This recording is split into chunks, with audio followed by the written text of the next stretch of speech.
Hello, I'm Pam Fox at pamfox.org, and in today's video I've got two questions I'm going to be addressing.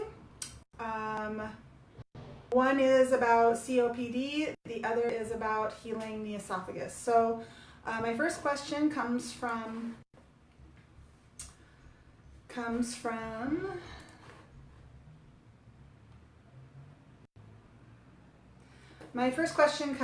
Rebecca Francis, and she asks, does coughing from COPD worsen these two problems? I have all three conditions. So she was responding to another video that I just did about Schatzki's ring and difficulty swallowing. So she has Schatzki ring, she has difficulty swallowing, and she has COPD. So just a couple of things about that. One is, yes, COPD. It does worsen and make the condition of reflux, make the condition of difficulty swallowing. They can definitely go hand in hand, and they can definitely exacerbate one another. So just to have a better picture of what's happening, if you have COPD and you have, let's say you have a lot of coughing fits, you have a lot of chronic coughing, when that happens, when you have frequent coughing or coughing fits, your abdominal muscles contract, right? That pushes your stomach up, either against your diaphragm or, in the case of hiatal hernia, through your diaphragm. Either way, it can push your stomach up and put pressure on your lower esophageal sphincter and promote reflux. Once you have reflux on an ongoing regular occurrence, then you start to have damage to the esophagus, and that can put you at risk for a Schatzki ring, and that can make you at higher risk for difficulty swallowing. The other thing I wanted to mention about COPD is a lot of times people get misdiagnosed, and I'm not saying that's the case with Rebecca, but it does happen. Sometimes people have COPD, other times they have chronic asthma, other times they have reflux, which was the case of my son when he was a little boy. He was diagnosed with asthma, and he never had asthma. He was diagnosed with asthma, but he had reflux that would cause wheezing, shortness of breath, coughing, all the symptoms of asthma. So sometimes chronic asthma and COPD can get mixed up as well. So just keep that in mind. COPD is characterized by decreased airflow over time, as well as inflammation of the tissues that line the airway. Asthma is usually considered a separate respiratory disease, but sometimes it's mistaken for COPD. The two have similar symptoms.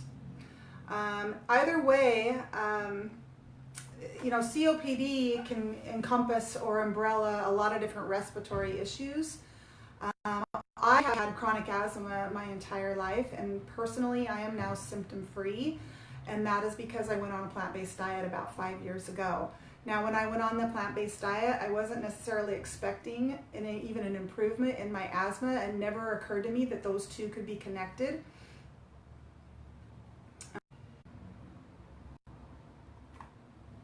Okay.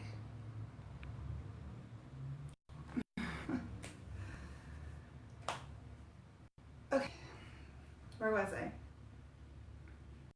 So COPD and asthma can be, you can get misdiagnosed. And what I want to encourage people today is to really remember that your body always wants to heal. And a lot of times a doctor will give us a diagnosis, and COPD is one of these, where they'll give you a diagnosis and say, some people are kind of beyond the point of no return if they have a chronic COPD. Maybe they've been smoking for many, many years.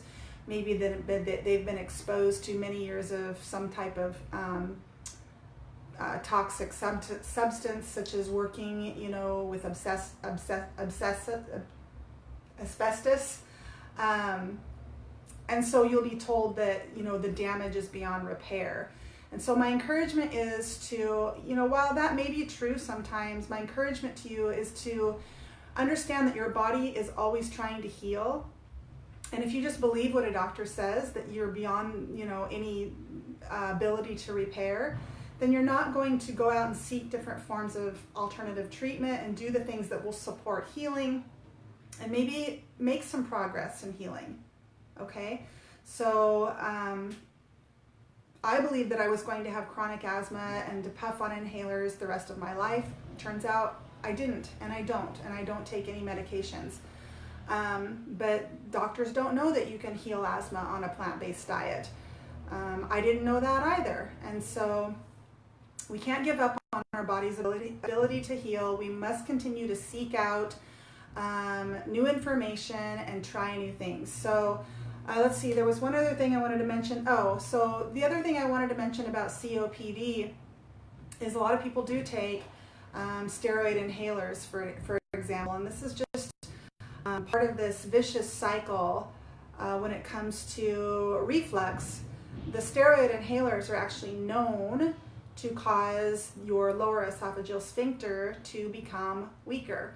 So that sphincter is a little muscle that clamps down tight to keep that acid in the stomach. And if you've been on a steroid inhaler or any type of steroids long term, those little sphincters can become weakened and really be compromised in their ability to be able to do their job. And so I'm not telling anyone to throw away your inhalers. You may need them in order to, make it through the night. But your goal should always be to take these medications short term and be working on the sidelines in other, alternative therapies and treatments that can help you actually and effectively and truly heal. Not just, here you're going to take this drug for the rest of your life in order to manage your wheezing and your coughing. So keep that in mind as well. It's all part of this vicious cycle. You have some asthma symptoms, you take, these inhalers, they can create a weak sphincter, which then promotes reflux, which then creates more breathing difficulties and more damage to your respiratory system. So just keep that in mind. All right, so I think I pretty much covered that question. I did want to move on to another question. I think in my last video or the video before last, I talked about esophagitis and Schatzki ring. And this next question comes from Jomaja, and she asks, can we use baking soda in water to help the esophagus heal? And so what I thought we would do, if anybody wants to, I thought I would just put this out here today.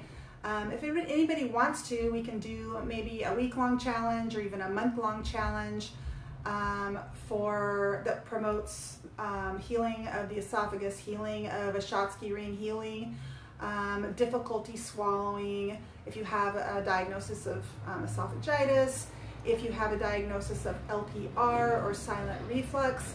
So the challenge would be a week-long denaturing treatment, which is a beverage treatment that denatures the pepsin in your esophagus, because if you can do that, then the body's ability to heal will be more effective at healing those tissues of the esophagus. So basically how it works, I know I've talked about this on this channel before, but repetition is great in learning. So to do this, we need to drink an alkaline beverage. We need to drink it at least once every single day between meals, okay? Twice a day is even better. It needs to be an alkaline beverage, so I'm going to give some examples of what that is in a minute. It needs to be, pure, organic. We don't want to be putting anything in the throat that has, chemicals, preservatives, acid in that. So the whole point of it is that alkaline beverage is cleansing the esophagus and denaturing any pepsin that is still present in your esophagus. Why do we want to do that? Because if we still have pepsin in our esophagus, every time it's exposed to anything acidic, which there's some small level of acid in a lot of the foods we eat, even the healthy foods that we eat, and then there's a high level of acid in the junkier foods that we eat. When that pepsin that's lingering and present in your throat, remember pepsin doesn't belong in your throat, it doesn't belong in your esophagus, but people with reflux will have pepsin oftentimes in their esophagus, and it's sticky. It's sticky. If you bring up an image of a pepsin enzyme, you'll see that it's kind of tangly. So it kind of grabs onto the tissues of the esophagus, and in order to denature it, it needs to be alkalized. And there's been studies done on the denaturing of pepsin in the tissues, and it's basically done with an alkalizing substance, okay? So there are a lot of different things that you can try that are alkalizing. So examples would be alkaline water. That would probably be the easiest and the cheapest thing that you could do, because you could just go to the store in the morning and buy a 6-pack or a 12-pack of alkaline water. Maybe you have an alkalizing system at home and you already have alkaline water. You could do aloe vera juice, but it does need to be pure aloe vera juice, organic, and you need to look at the ingredients. That's really important for any of this stuff. Sometimes they add preservatives many times to aloe vera juice, and that is, those preservatives are acidic. And then any of your alkalizing juices, so a cucumber juice, a cabbage juice, a celery juice. If you have your own aloe vera plants, you could do your own aloe vera juice. So these are all very alkalizing to the tissues of the esophagus.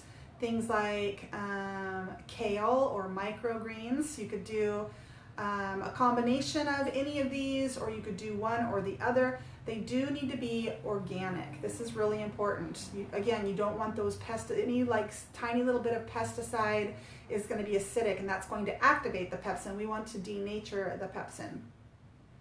I was just mentioning in my last video, if you absolutely cannot afford organic, stick with the alkaline water. If you want to do cucumbers and they're not organic, just soak them in some lemon water first, peel them before you juice them, and see how that goes. If any of these, if you try these and it causes an extra additional agitation to your throat, if you already have difficulty swallowing, if you already have a constant sore throat, if you have tightening of the throat, if you have slowed peristalsis, which is when the food, moves down very slowly when you swallow, and then you try these alkalizing beverages and they seem to make things worse, well, then that's an example of you not being able to tolerate that particular food. And so you might want to try something else. Don't just stick with it if it's aggravating your condition. Aloe vera is a really good example, where a lot of people say aloe vera really, really helps them to heal. Others say it was very agitating. And I have a feeling, and I don't know this for certain because I haven't worked one-on-one with these people, I just see the comments in the groups, is that they're probably drinking an aloe vera juice that has a preservative in it, and preservatives are acidic.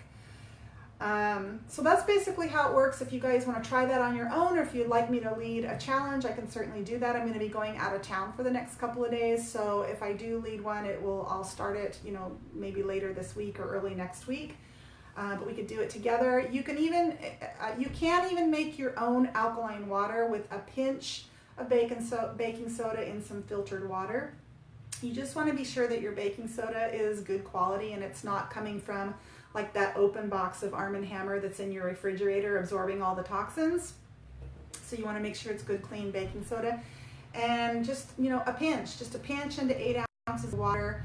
And so then with these alkalizing beverages, there's a couple things you can do. You can gargle with it and swish it and then swallow it down, or you can just swallow it down. But I think a gargle is really, oh my gosh, sorry about that. Okay, so for the 1 or 2 people that stuck with me, I apologize. I'm almost done. So you do want to be sure that when you're drinking alkaline beverages that you drink them between meals. I know I've said this before. You drink them between meals, between breakfast and lunch, between lunch and dinner. And the reason for that is when we're drinking these alkalizing beverages, we're simply trying to denature the pepsin. Now, again, the easiest thing would be to buy an aloe vera juice or alkaline water, or make your own. But you're not getting the added vitamins and minerals that you would from a homemade cucumber juice, for example. The other thing about an alkalizing beverage is it is alkalizing the acidity in your stomach, which we don't want to get into the habit of doing that. We don't want to get into the habit of diluting our stomach acid. We want good, strong stomach acid. That is really, really important. Unless you're trying to heal an ulcer. So there are exceptions. But so for this type of therapy, you want to do it between meals, and you don't want to just guzzle like a ton. So it just, maybe 5 ounces, 6 ounces, 8 ounces, just a little glass of juice between meals twice a day would be best. But if you can only do once a day, that's good too. So anyway, you can try that. Again, if you guys want to do a challenge together, post it in the comments below, and I'd be happy to lead that. I apologize for the disruption in the live feed. Thank you so much for sticking around. I hope you all have a wonderful day.